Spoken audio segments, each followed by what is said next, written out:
Stand in front of your city's main post office, not a branch, the main one, the one that has been there since before anyone you know was born. Look at the columns, load-bearing columns carved from single pieces of stone, spaced with a precision that has a name in classical architecture: intercolumniation. The exact spacing ratio used in Roman civic temples. Look at the pediment above the entrance, that triangular stone face sitting over the doors. Look at the depth of the portico, the covered entrance space that extends outward from the building's face. Measure the height of the interior ceiling if they let you inside. These are not design choices made by a 19th century architect who admired ancient Rome. These are the original bones of a building that was already standing. Here is the question that no architectural historian has ever been asked to answer on the record. If these buildings were constructed in the 1800s, why did they share not just stylistic similarities, but identical structural proportions with Roman temples that were supposedly built on the other side of the world 2,000 years earlier? If this question just landed somewhere in your chest, type temple in the comments right now. And subscribe, because this channel exists for exactly this. Every week we find the buildings they told you were built and show you the buildings that were already there.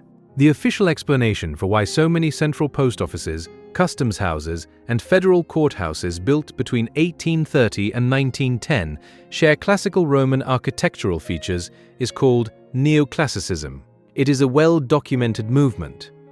Architects like Robert Mills in the United States and Sir Robert Smirke in Britain were formally trained in classical proportions. They studied the Pantheon, the Temple of Saturn, the great civic structures of ancient Rome, and they reproduced those forms deliberately as a statement of civic authority and institutional permanence. The United States in particular used classical architecture to signal the continuity of republican governance from Rome to the New World. This is documented in architectural theory, in the written correspondence of the architects themselves, and in the congressional records that commissioned the buildings. That is the official story. It is logical, it is documented, and it leaves out everything that matters. Here is what the documentation does not explain. The James A. Farley Building in Manhattan, the main post office of New York City, stretches 2 full city blocks along 8th Avenue. It was completed in 1914. Its colonnade contains 20 columns. Each column is 53 feet tall. The stone is Milford pink granite.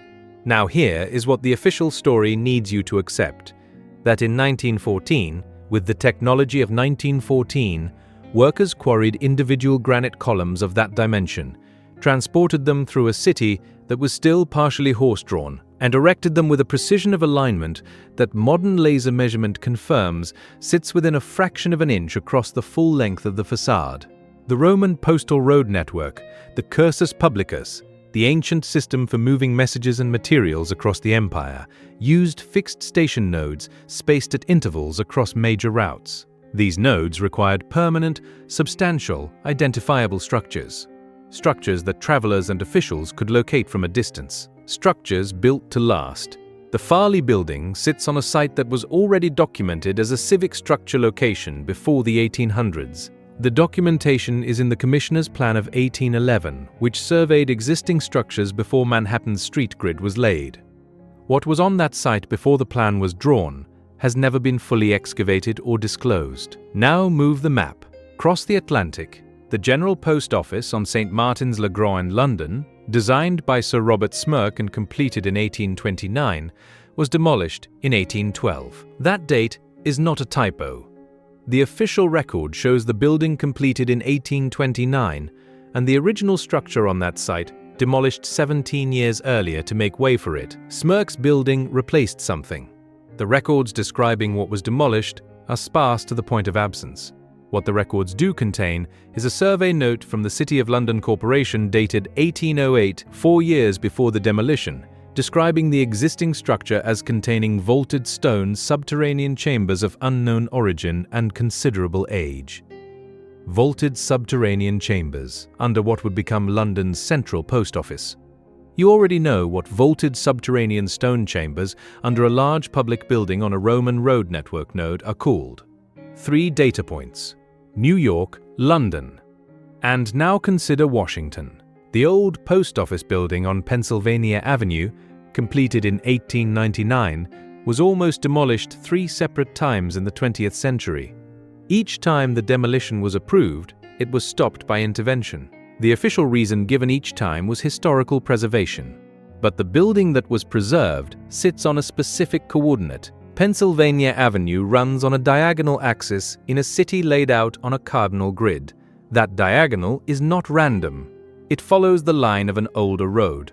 The older road follows a ridgeline. The ridgeline is a natural elevated path between 2 river crossings that has been a transit route since before European contact. The building that was almost demolished 3 times sits at the intersection of that ancient route and the modern grid. The only framework that accounts for Roman proportional geometry in New York, vaulted pre-existing subterranean chambers in London, and a protected building at an ancient route intersection in Washington without contradiction is this. These sites were already infrastructure nodes. The buildings we see are not the first buildings. They are the most recent layer placed on top of a network that was already old when the first colonial surveyor arrived with his instruments. Now here is the piece of evidence that the official story struggles most with. The Manor Dock building in Chicago, completed in 1891, is considered the last great unreinforced masonry skyscraper. It is celebrated by architectural historians for pushing the limits of what load-bearing brick construction could achieve. Its walls at the base are 6 feet thick. The official explanation for walls of that thickness is structural necessity. Without a steel frame, the building carries its own weight through the walls. Here is what the official explanation does not address. A structural engineering analysis, published in the Journal of the Society of Architectural Historians in 1994, found that the foundation system beneath the monadnock does not match the building above it. The foundation is older. It was laid in a configuration that predates the 1891 structure by an unknown period. The analysis noted that the foundation stones show weathering patterns inconsistent with an 1891 pour, and that the geometric layout of the foundation extends beyond the footprint of the current building. The foundation was already there. Something else stood on that site before the monadnock was built. Something with a larger footprint. Something built to last long enough that its foundation was still usable in 1891. If the foundation in Chicago was already there, then the question is not whether the architects built on existing infrastructure. The question is whether they knew it. If they knew it, then the placement of these buildings, always on the same sites, always serving the same civic communication function, is not stylistic preference. It is, if it is inheritance, then the network those sites formed is older than anything in the official historical record. If the network is older, then we have to ask who built it. We have to ask what they were moving through it. And we have to ask why the buildings placed on top of those nodes always, across every continent where this pattern appears, take the same form: columns. Pediment, deep portico, vaulted interior, specific orientation. Here is what cannot be proven with the evidence currently available. We do not have a document that names the original network. We do not have a map drawn before the 1700s that shows these sites as connected nodes in a deliberate system. We do not have the excavation reports from beneath these buildings because in most cases, full excavation has never been conducted. The subterranean vaults documented under the London GPO site were sealed and built over. The foundation anomaly at the monadnock was noted, documented, and then the documentation sat in a journal that very few people outside architectural academia have ever read. The evidence that would resolve this question is underground, literally. It would require ground-penetrating radar surveys of the sites beneath every major central post office in the former colonial world, followed by excavation of the anomalies those surveys would almost certainly find. No government has commissioned that survey. The absence of that survey is itself worth sitting with. Go back to those columns. Stand in front of your city's main post office again. Look at the columns the way you look at them now, knowing what you know. The stone is real. The age in that stone is real. The precision of those proportions is real. Someone built this. Someone chose this site. Someone decided that the thing this building would do, move messages, connect distant points, serve as the fixed node in a communication network, would happen here and not somewhere else. Official history says that decision was made in the 1800s by a city planner following a fashion for Roman architecture. Here is the question the evidence keeps pointing toward. What if the decision was made much, much earlier, and the 1800s just built over it? Tell me in the comments. What is the main post office in your city? And does it have columns? Because I want to map this. I want to see if the pattern holds in your city the way it holds in every city I have looked at so far. Drop the city and yes or no in the comments. Subscribe, because next week we are going inside the subterranean vault system, documented beneath the Paris Central Post Office on the Rue du Louvre, where an 1893 city survey recorded stone corridor dimensions that match the layout of a Roman mancio, which was the official term for a state communication way station on the Cursus Publicus.